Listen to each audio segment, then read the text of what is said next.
ကျွန်တော်ပေးဆက်နေတဲ့ညအကုန်ပေးဆက်ခဲ့ပြီးပြီအခုတော့တော်ပါပြီအခန်းတိုင်းကိုလိုက်တက်ရတာဂျက်ကူးစီးထိရောက်နေတယ်လို့ပဲကျန်းတိုက်ရည်တွေနဲ့ရွှဲနစ်နေတာပဲဗျအခုက2026တောင်ရောက်နေပြီလေကျန်းတိုက်တာအသက်လေးဝယ်ပေးပါအောင်အမြန်ဆုံးပဲနော်ဒီမှာကျွန်တော်တော်တော်လေးရုန်းကန်နေရတာကိုခမ ्या ကတော့ဂရုတောင်မဆိုင်ဘူးကျွန်တော်ကမုံအစားအနတ်တွေကိုဟိုရွှေ့ဒီရွှေ့လုပ်ပေးနေရတာနဲ့တင်တော်တော်ပင်ပန်းနေပါပြီဒါကတန်ချင်းရေးလုပ်တာမဟုတ်ဘူးအလှဆင်နေသလိုဖြစ်နေပြီစိုးအားတကယ်ကောင်းတဲ့ဖုံးဆူစားအစ်စ်လုံးလို့ဝယ်ပါအောင်ကျွန်တော်တော့လက်လျှော်ပါပြီခမ ्या ကကျွန်တော်ကိုဒီအဝတ်ချင်းသားမှာအပယ်ခံတရားလို့ပစ်ထားခဲ့တာအခုတော့ကျွန်တော်စိတ်မကောင်းဖြစ်ပြီးတွန့်ကြေကုန်ပါပြီလာတင်းပေးပါအောင်ခမ ्या ရဲ့အဝတ်အစားတွေကိုကျွန်တော်ဘာသာကျွန်တော်ပြန်ခောက်လို့မရဘူးလေအလုပ်ကိုအဆုံးထိတာဝန်ယူပေးစမ်းပါဗျ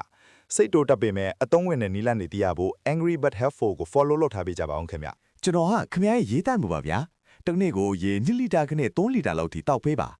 အစားမစားခင်ရေတောက်တာကအစားစားခြင်းစိတ်ကိုထိန်းချုပ်ပေးနိုင်တယ်လေကျွန်တော်ကတော့ခမ ्या ရဲ့ဟင်းချက်စီပါ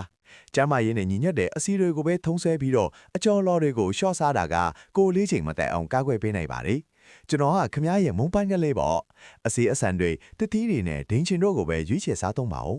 အာလူးကြော်တွေတကြားလုံးတွေနဲ့အချိုရည်တွေကိုတော့ရှောင်ချင်ဖို့တောင်းဆိုချင်ပါတယ်ဗျာကျွန်တော်ကရှာလကရေဖြူပါဗျာကျွန်တော်နဲ့ရေကိုစက်တူရောပြီးစပရေးဘူးတဲ့ထည့်လိုက်ပါပြီးရင်ပိုးရွက်စစ်တီရှိတဲ့နေရာတိုင်းကိုလိုက်ဖြန်းပေးလိုက်ရုံပါပဲသူတို့ထွားတဲ့လမ်းကြောင်းကအနံ့ဒီကိုကျွန်တော်ကအကုန်ဖျောက်ပြနိုင်တယ်လေကျွန်တော်ကတော့ရှောက်တီးပါဗျာပိုးရွက်စစ်တီခိုးဝင်းတတ်တဲ့အကြောင်းတွေနဲ့အပေါက်တွေမှာကျွန်တော်ရဲ့အရေကိုညှင်းချပေးပါဒါဆိုရင်ပိုးရွက်စစ်တီလုံးဝပွဲမလာနိုင်တော့ပေါ့ကျွန်တော်ကတော့ပန်းကရုပ်စီ peppermint oil ပါကွမ်လုံးဒီမော်မှာကျွန်တော်ကိုသက်ဆက်လောက်ချပြီးပိုးရွက်စစ်တီဝင်းတဲ့နေရာတိုင်းမှာချထားလိုက်ပါကျွန်တော်ရဲ့အနံ့ကသူတို့ရဲ့လိုင်းညွန်မှုကိုအနှော့ရှည်ဖြစ်စီလို့သူတို့အနားတောင်မကဲရတော့ပါဘူးကျွန်တော်ကတော့ထေချဘိုးကောက်ပါပိုးရွက်စစ်တီကျွန်တော်ကိုလုံးဝဖြစ်မကျော်နိုင်စေရဘူးကျွန်တော်ရဲ့အနံ့ကသူတို့ရဲ့အာယုန်တွေကိုထွေပြားစေလို့သူတို့တခါတည်းလှည့်ပြန်သွားကြမှာပါဓာတုပစ္စည်းတွေတုံးနေဖို့မလိုတော့ဘူးပေါ့ဗျာဒီဗီဒီယိုလေးကိုသူငယ်ချင်းတွေကိုမျှဝေပေးပြီးအဆုံးဝင်တဲ့နီလန်းတွေထပ်တီးရဖို့ live hack ကို follow လုပ်ထားပေးပါအောင်ကျွန်တော်ကခမ ्या ရဲ့လက်ကောက်ဝယ်ပါဗျာ